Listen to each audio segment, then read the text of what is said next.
Welcome to Let's Talk About Real Estate, the podcast for real estate agents everywhere. You are now part of a group of real estate agents and entrepreneurs who want to make a difference in their lives.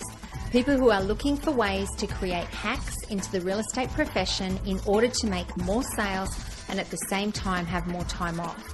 Agents are realizing that the old ways simply aren't working for them anymore.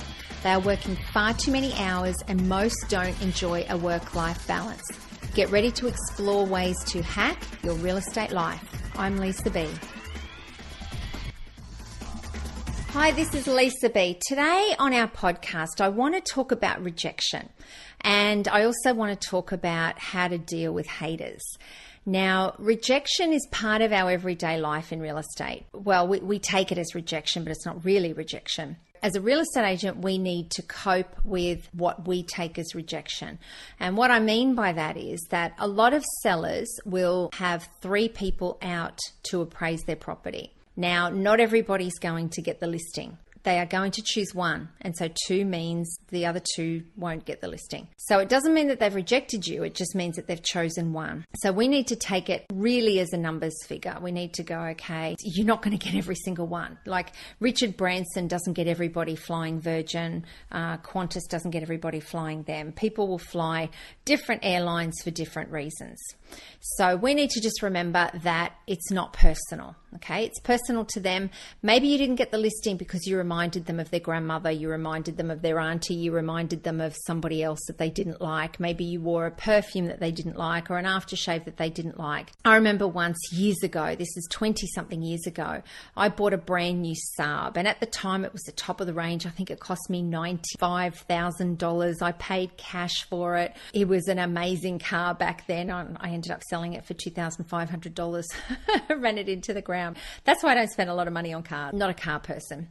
When I went looking for my car, back then I got the car that suited me for real estate. I got the car with the biggest possible boot because back then we had corflute signs. I got the most amount of legroom in the back. I got split air conditioning. I got heated seats. I made sure I had all those things, a sunroof, a spoiler, all of those things that I just loved in this car because I thought, you know what, I work hard, I'm going to get that. Anyway, one night I went out with my husband at the time and we went out to a local bar in Wollongong.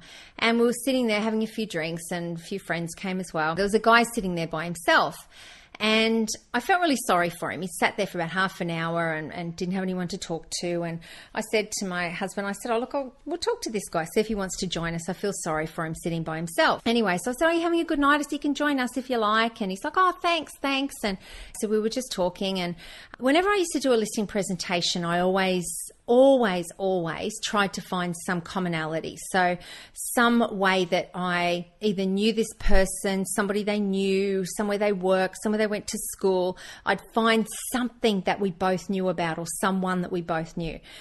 With this guy, I thought I'd play the same kind of games. I thought I'm going to know somebody he knows or something. I said to him, I said, whereabouts are you from? Oh, I live out this suburb. Oh, okay. Because I used to live up in Farnborough Heights. Bingo. That was my area. That was the area, one of the areas that I covered.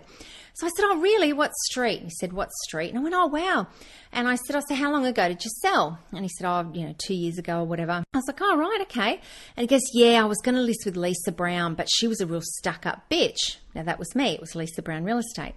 And I went, oh, really? Wow, I've only ever heard good things about her. Because, I know she drove around in her brand new Saab and I thought she was a real stuck-up bitch. And I was like, oh, wow, no, I've only ever heard great things about her. Anyway, so we just talked and I didn't let it worry me because you know what? It didn't worry me. And about 2 weeks after that, I was out at the movies and I was in the lineup ready to get tickets. And I turned around and this woman that I just sold a house for walked up the stairs and she went, wow, Lisa, how you going? And I was like, oh my God, how you going? And we gave each other a big kiss and a hug and whatever. And I looked beside her and there's this guy from 2 weeks ago at the hotel. And the woman goes, oh, such and such, this is Lisa. Lisa sold my house. And he just went white and he went, "Oh my God, I'm so sorry." And I said, "Look, it's okay." And you know what? I never saw the guy again after that. It was just hilarious that I met him there, and then 2 weeks later he happened to be at the same movie theater. So, it's kind of, that's what happens in real estate. People are going to judge you for whatever reason. Recently, there's been some situations on Facebook and in some of the real estate groups and even publicly where people will say things about that real estate agents have done, or they don't agree with things that they've done. Now, when you have complaints or when you have talking about what you're doing in your marketing, try and use it when you can. Turn those negatives into positives. So say, for example, if you have a tenant that complains and says, "Oh, they made us go back and clean the toilet 3 times," right? Use that as a marketing. Cut off the person's name if they've put it onto a review or something like that. Cut off the person's name and then use it and post it on your social media saying, "We get complaints that we make people clean the property. We make sure that the property is right for the next tenant that goes into the property. We look after our landlord's properties," that sort of thing. So, just think about how you can turn your negatives into a positive. And, you're always going to get people that hate you, no matter who you are, no matter what you do, you're going to get people that are jealous. You're going to get people that just don't understand what you're doing. Just keep going. Don't think about other people. Like with some of the things I do, okay, I've got the podcast, I've got a real estate group, I've got coaching, and I do cop a fair bit sometimes. I get people saying, "Oh, what do you know?" and all that sort of stuff. And as soon as they see my experience and my credentials, generally they're okay. But you still get the odd comment or things like that. As soon as I open my mouth, I think people then know what I'm talking about. But it's like, as I had somebody say, a few people say that my dress was too short on the front of my book. So what? I don't care what they think. And it was great. I turned it into a positive and sold a whole lot more books. I promoted that and said, "Do you think my dress is too short? There's just been a 3-day conversation that my dress is too short." Use those negative things as a positive for your marketing and embrace it. And it's a gift when people say things like that. If you need help with it, just give me a call or email me, message me, whatever.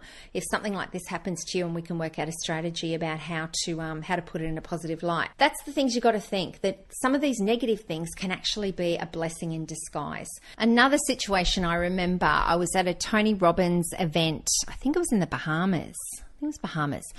I was fortunate enough to sit next to Anthony Hopkins.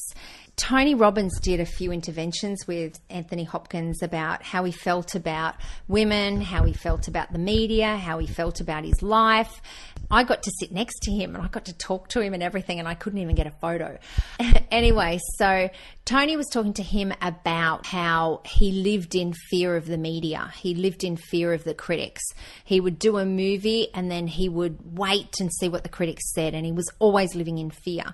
And he said that was his life. He said now, after going to Tony Robbins, he said, now, and this is in his 60s, it was like, I can't believe that I've done that all my life when I should have just been embracing every minute. We can't live in fear of what people say, otherwise we'll never do anything. At least he was the type where he did get out and do all those things. But, some people just live in fear of what people are going to say. And if you do that, you're never going to do anything. You're never going to try different things. You're never going to put yourself out there. We only live once. Put yourself out there. Who cares what other people say? Like, really, I don't give a shit what anybody says. I care about what I think, and I care about what my son thinks. I care about what people close to me think. I care about whose opinion to me matters.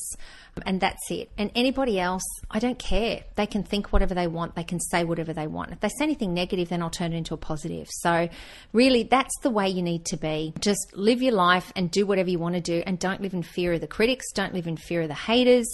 Don't live in fear of people who you don't give a shit about.